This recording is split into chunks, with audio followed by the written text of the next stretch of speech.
Are you making bad money or are you making good money? As I walked into this podcast recording today, I was bemoaning to Christian, my producer, that I was making bad money today.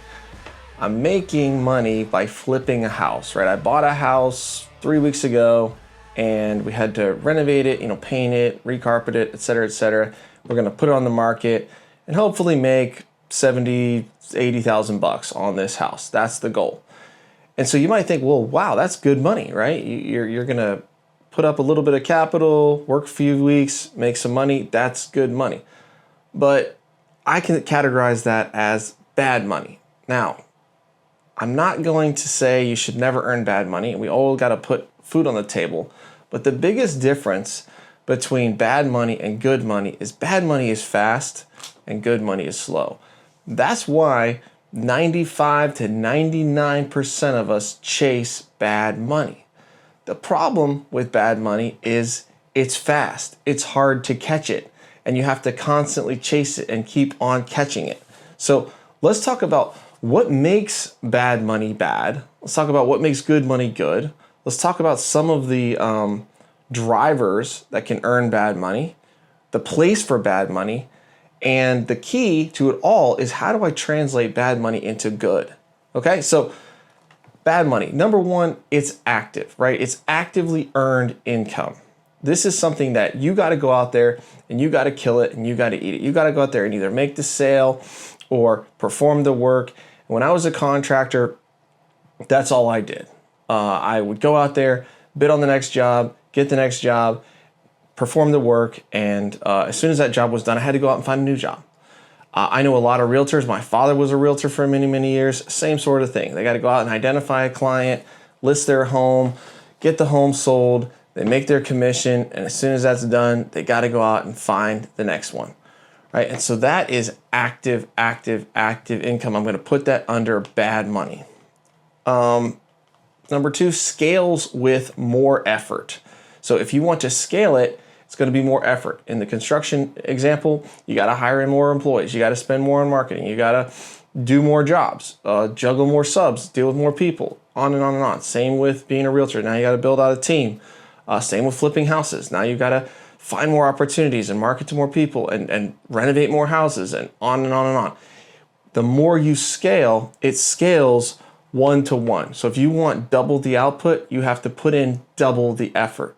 Okay, so that scale is totally linear on bad money. It's up and down. It's not reliable. It's not always going to be there. So in this instance, let's say after all the bills are paid and all is said and done, we make 70,000 and I'm splitting that with a partner. So I make 35K and I made 35K. Great. Am I going to make 35K next month? Absolutely not. I don't have another deal under contract. I'm not going to go out there and flip another house. And for the record, this opportunity just kind of got dropped in my lap. I decided to do it, but this is not a business that I am going after or scaling because it's bad money. And so the point is I'm not going to make another 35 grand next month and another 35 grand the next month. And it's up and down, up and down. It's feast or famine. It's economy driven. When the economy is good, you're going to do really, really well. The economy is bad, it's going to shut the tap off. Construction, feast or famine. Development, feast or famine. So I would even classify, if you've been listening to me, you know I'm doing a 34-unit flex warehouse development. I would classify that as bad money as well, right? It's active. It scales with more effort. It's up and down. I'm going to make money on that one time, then I'm going to be done. I'm not going to make that repeatable income on that over and over and over again. It's economy driven. If, Trump decides to drop a nuclear bomb on Iran, that's probably not going to be good for a development project or for a realtor or for probably anybody here in the United States. So economy driven, and then stops if you stop. If you stop working on this, it is going to stop. If I stop pushing forward that renovation on this house I'm flipping, if I stop pressing forward with the county and getting the development and building the units and getting them sold, if I stop, it's going to stop. That tap will shut off. It may not shut off tomorrow, but within a month or 2 or 3 or definitely 12, it's going to stop. So bad income stops when you stop. And then, as I said, it's fast, right? People chase these because they can get it. Like you go out there and you work 40 hours a week, well, you're going to get paid the next week or within 2 weeks at the latest. So you go out there and get a job, you're going to get paid, so that money's going to come in fast. And people, sometimes they need fast money. But you got to remember that fast money is fast, and you're going to have to continue to chase it. Okay, so let's look at good money.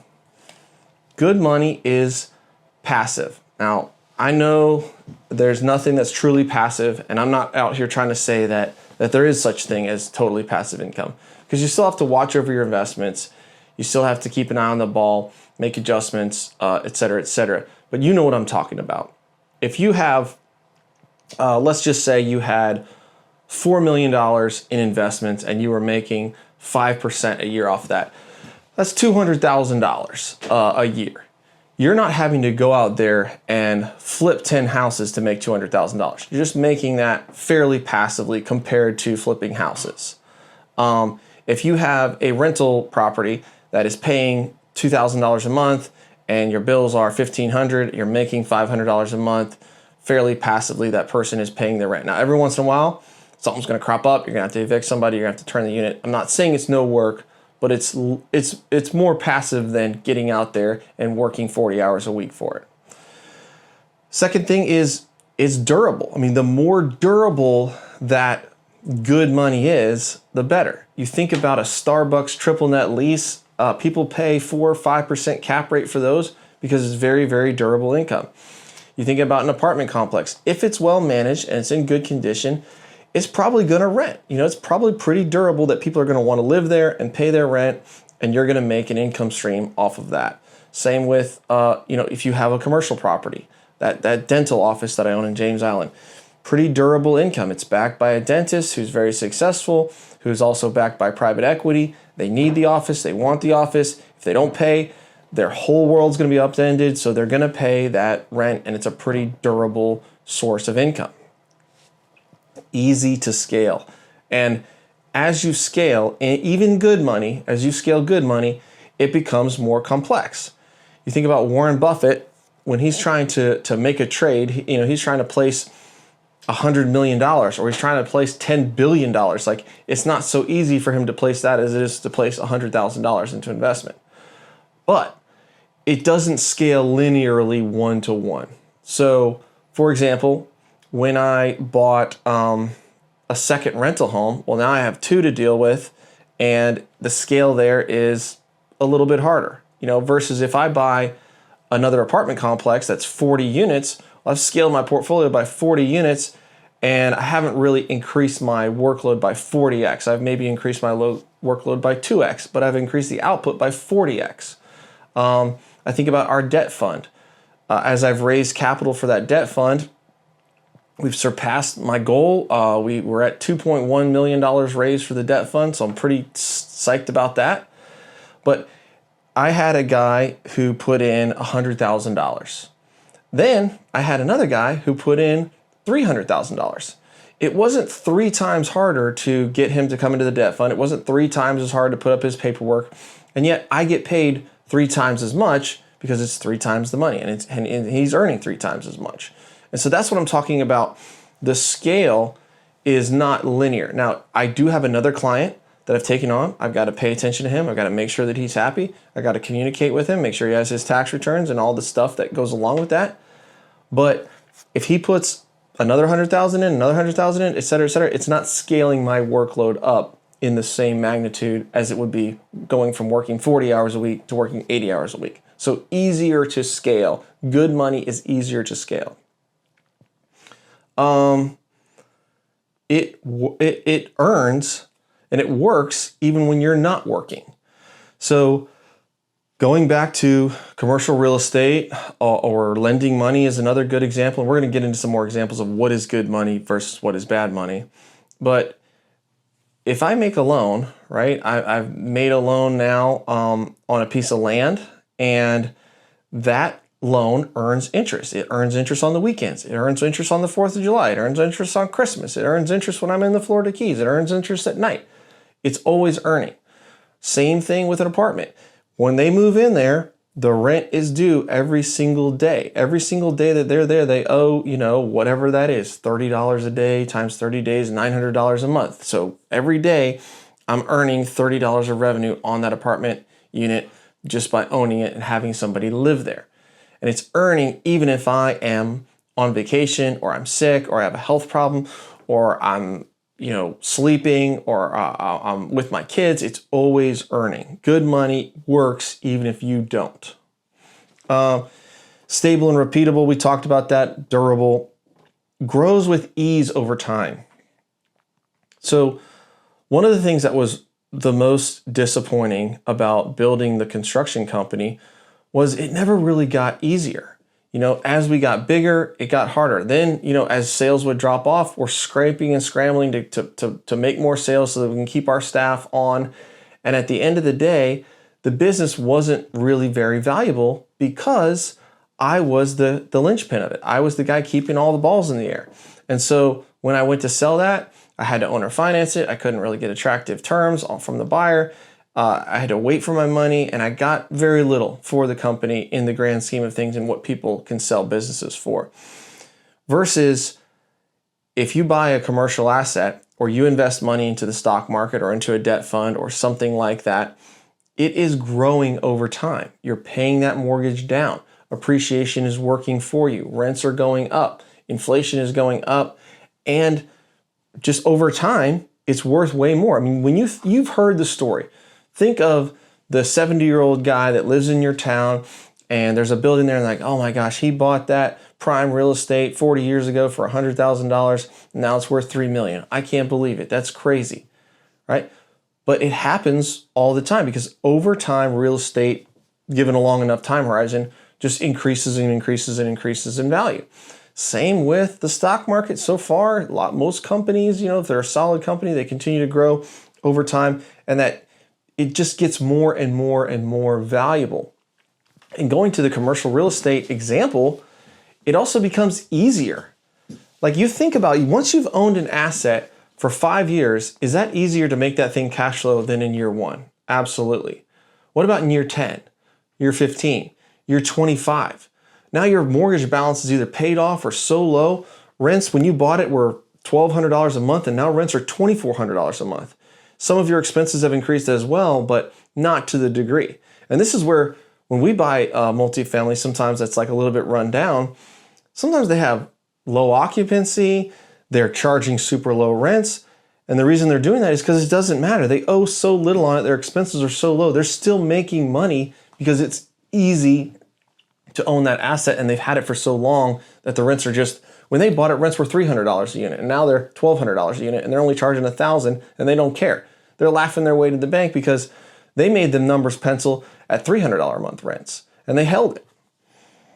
And it compounds, this going back to over time, it gets easier and easier and easier to loan or to own because that growth is compounding. The biggest drawback about good money is it's slow. You want to think about the first example. If you had $4 million yielding 5%, you're making $200,000 a year. It's like, well, that's great, but man, maybe I could make more with that. I wish I could compound it faster. I wish I could grow. And you can, but you're probably going to trade off something there. You're going to trade off some durability. You're going to trade off some ease of scale. You're going to have to work a little harder for that. You're going to have to be subject more to economic ups and downs. There's always a trade-off for forcing greater yield and greater returns on your money. And so it's slow. And if you buy an apartment, or let's say you went out there and bought a rental home and it cash flows $100, $200 a month, well, who cares? It's $1,200 a year, $2,400 a year. And then, you got to fix the air conditioner when it breaks 3 years in and there goes all your cash flow. Like, it's so slow that people, they don't get that reward of, oh, wow, I just went out there and flipped a house and I made $20,000. And I'm not saying that you shouldn't do that. And I'm not saying you shouldn't be a realtor or be a contractor or whatever, but you will never get the lifestyle that you want if you want it. You'll never get the freedom that you want without putting some attention towards building good money into your life. Because if you can build good money, I want you to imagine a future of good money. Imagine instead of having to go out there and earn $500,000 a year by killing yourself and busting your hump and working 40, 50, 60, 80 hours a week, taking on massive risks, you're now earning $500,000 a year whether you work or not, whether you go in or not, whether you're on vacation or not, whether the economy is softening a little bit or not, because you have built a good money pipeline that started as a little drip, then it was a trickle, then it was a stream, now it's a full-blown fire hose dumping out good money every single month to you, and it's repeatable, and it goes on and on and on and on, and now the more that it flows out the one end, you continue to compound it, putting it back at the top of the pipe, and it becomes just a flywheel that never ends. And that's why it's so important and critical to work on good money, even though it's slow, even though it's painful, even though it's hard to do in the beginning, because once the flywheel starts spinning, that's how these guys get these massive portfolios, massive cash flows, and massive wealth. So, bad money, what does it look like? All jobs. I mean, there's something, I don't know what it is. I think it's like the Forbes 400 or Forbes 500 list. There's not one person on that list that is an employee, that has a job. If you have a job, you are making bad money, 100% bad money. Now, you can convert it. We're going to talk about that in a minute. And I'm not telling you to quit your job. That's not, the entrepreneur life is not for everybody. But let's call a spade. All jobs are bad money. Small businesses, a lot, if not most small businesses are bad money. I'm talking like property management. Okay, we've taken the property management in-house on our Moline property. We're making about, I don't know, $5,500, $6,000 a month in property management fees. And I look at like how much effort and work myself, Yaden, and Crystal have put into this property over the last 2 months doing this, and it was not worth $12,000. I'll tell you that. Like it was a lot. The only reason that we're doing that is because it funnels into the good money. It makes the property hum better, work better, more profitable. It cuts expenses. We're working on selling it, so it helps us to keep our finger on the pulse. So there's a reason there. But like property management and managing other people's properties, even though that is a repeatable income stream, there's some issues with that. Flipping houses, like I've done it, and it's great. You can make a chunk of money if you find a good deal and you execute and you get it sold, but it is definitely in the bad money category. Real estate agent. I don't know if you're listening to this as a real estate agent. That is bad money. You're going out there, you're killing and eating, and you're getting a commission, and you got to replace it and replace it and replace it and replacement. Development and spec building. I'm calling myself out here, right? I'm doing a development. We hope to be all in for about $6 million and sell for 9.5. And there's money to be made there. It's worth the time and the effort, but it is time and it is effort and it is risk and it is hard and it's bad money. Let's talk about good money. Royalties. I was listening to YouTube the other day, and they're playing songs that get that I can't remember it, and I'm not gonna sing it because I'm not a great singer. But there's some song that's like viral on Instagram. I look at the sky and I get real high. What's going on? That's the song. Okay, that song is playing everywhere. And I don't know who wrote that song or what, but I promise you somebody's getting paid from Instagram and Facebook for all these millions of reels that are making that. Those are royalties. They worked hard one time. They're getting paid forever on that. That's a great, good money thing. Rents, near and dear to my heart. Rents are good money. They're coming in. The people have to have a place to live or the place to run their business out of, and they got to pay rent. Dividends. There's stocks that pay dividends quarterly, monthly, annually, and those dividends can be reinvested, but they get spit out every month, every quarter, whether you're working, you're not working on that company and you're getting paid a dividend. Interest income, loaning out your money personally, or earning 4% interest or 3.5% interest in a money market account. We've got people earning 8, 9, 10% in our first position mortgage debt fund. That's interest income, and it gets paid every single month. And it's good money. Your money's out there working for you like good little soldiers, bringing in more money. Paying down debt. As your principal balance goes down on your loan, that's good money. It's equity. Appreciation is the other side of that coin. As the market goes up, your value of your building goes up, and there's good money that's earned in there. Stock growth. If you're investing in the S&P 500 or whatever your stock portfolio, as that grows, you're not having to necessarily work for that money, and it's growing. That's good money. Minority ownership in companies.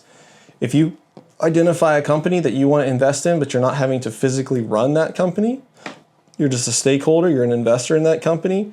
It's just as similar as the stock market. It's just on a smaller scale with an individual company that you own, but like a minority ownership. These are all good money deals. So you may be listening saying, Jennings, I get it. My job is a job, or I'm working in my business and I'm flipping, or I'm doing specs, or I'm selling real estate, or whatever I'm doing. The money I'm earning is not ideal, but I got to make money. I got to keep the bills paid, and et cetera, et cetera. I agree. So what can you do? How can you turn bad money good? There's two things. One, you've got to take that bad money and invest it into good money. So I'll take, for example, the development deal.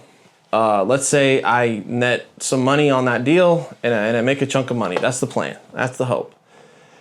And I pay off my investors, I pay back the bank, and I net a chunk of change. Well, what I want to do with that, let's just say it's $1 million. I want to put that into a money market account, right? Okay, if I put $1 million into a money market account, then I can earn $35,000 a year in risk-free total passive income. Or I could buy a $4 million apartment complex with that, and hopefully I can generate $100 to $200 per unit in cash flow off of that.